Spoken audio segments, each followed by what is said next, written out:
ദൈവത്തിന് മഹത്വം. നമ്മുടെ പ്രതിദിന ആഹാരം ഏപ്രിൽ 27.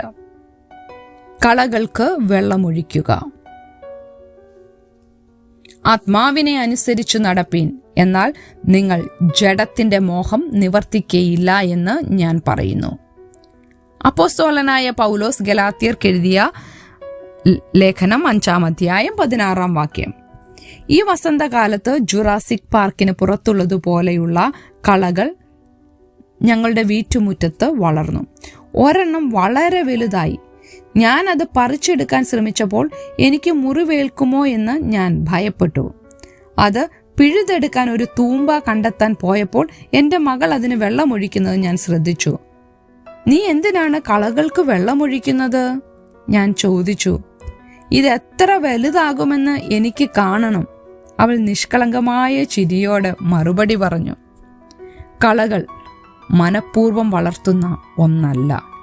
എന്നാൽ അതിനെക്കുറിച്ച് ചിന്തിച്ചപ്പോൾ ചിലപ്പോൾ നമ്മുടെ ആത്മീക ജീവിതത്തിലെ കളകൾക്ക് നാം വെള്ളമൊഴിക്കുകയും നമ്മുടെ വളർച്ചയെ ഞെരിച്ചു കളയുന്ന ആഗ്രഹങ്ങളെ പോഷിപ്പിക്കുകയും ചെയ്യുമെന്ന് ഞാൻ മനസ്സിലാക്കി.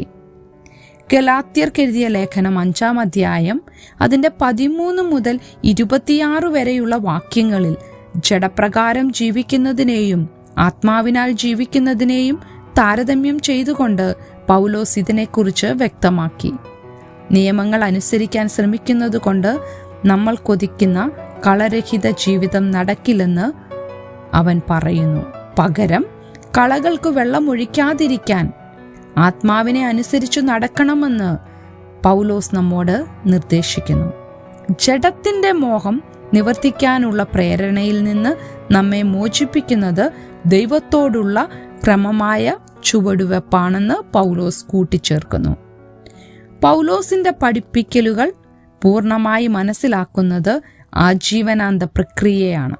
പക്ഷേ അദ്ദേഹത്തിന്റെ മാർഗനിർദ്ദേശത്തിന്റെ ലാളിത്യം എനിക്കിഷ്ടമാണ്. നമ്മുടെ സ്വന്തം ആഗ്രഹങ്ങളെ പോഷിപ്പിച്ചുകൊണ്ട് അനാവശ്യമായ എന്തെങ്കിലും വളർത്തുന്നതിനു പകരം ദൈവവുമായുള്ള നമ്മുടെ ബന്ധം വളർത്തിയെടുക്കുമ്പോൾ നാം ഫലം വളർത്തുകയും ദൈവീക ജീവിതത്തിൻ്റെ വിളവെടുപ്പ് കൊയ്യുകയും ചെയ്യുന്നു.